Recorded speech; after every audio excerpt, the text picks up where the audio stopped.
വനിതാ ഏകദിന ലോകകപ്പിൽ വിജയവഴിയിൽ തിരിച്ചെത്താൻ ഇന്ത്യ ഇന്നിറങ്ങും. ആവേശ പോരാട്ടത്തിൽ കരുത്തരായ ഓസ്ട്രേലിയയാണ് ഹർമൻപ്രീതിന്റെയും സംഘത്തിന്റെയും എതിരാളികൾ.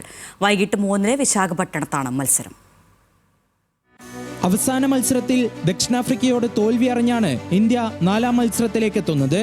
ലോകകപ്പിന് മുൻപ് ബാറ്റിംഗിൽ സ്ഥിരത പുലർത്തിയിരുന്ന സ്മൃതി മന്ദാന, പ്രതീക രാവൽ, ഹാർലിൻ ഡിയോൾ, ഹർമൻപ്രീത് കൗർ, ജമീമ റോഡ്രിഗസ് എന്നിവർ അടങ്ങുന്ന മുൻനിര തിളങ്ങാത്തത് ഇന്ത്യക്ക് വെല്ലുവിളി. തുടർച്ചയായ 3 മത്സരത്തിലും സ്മൃതിക്ക് കാര്യമായ സംഭാവനകൾ നൽകാൻ സാധിക്കാത്തത് ഇന്ത്യൻ ബാറ്റിങ്ങിനെ വലിയ തോതിൽ ബാധിക്കുന്നുണ്ട്.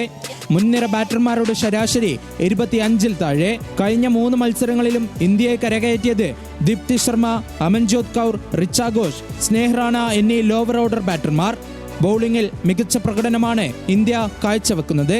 അതേസമയം കന്നിക്കിരീടം സ്വപ്നം കാണുന്ന ഇന്ത്യക്ക് വരാനിരിക്കുന്ന എല്ലാ മത്സരങ്ങളും നിർണായകമാണ്. ബാറ്റിംഗിൽ തിളങ്ങിയില്ലെങ്കിൽ 8 വർഷങ്ങൾക്ക് മുമ്പ് കപ്പിനും ചുണ്ടിനും ഇടയിൽ കൈവിട്ട കിരീടം പോലെ ഇപ്രാവശ്യവും ആവർത്തിക്കും.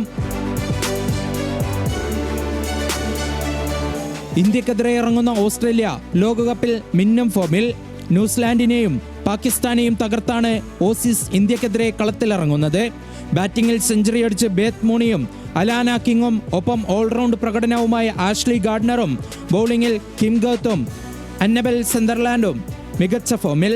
കരുത്തരമായി എത്തുന്ന ഓസീസിനെ മറികടന്നാൽ ഇന്ത്യക്ക് ആത്മവിശ്വാസം കൂട്ടാം.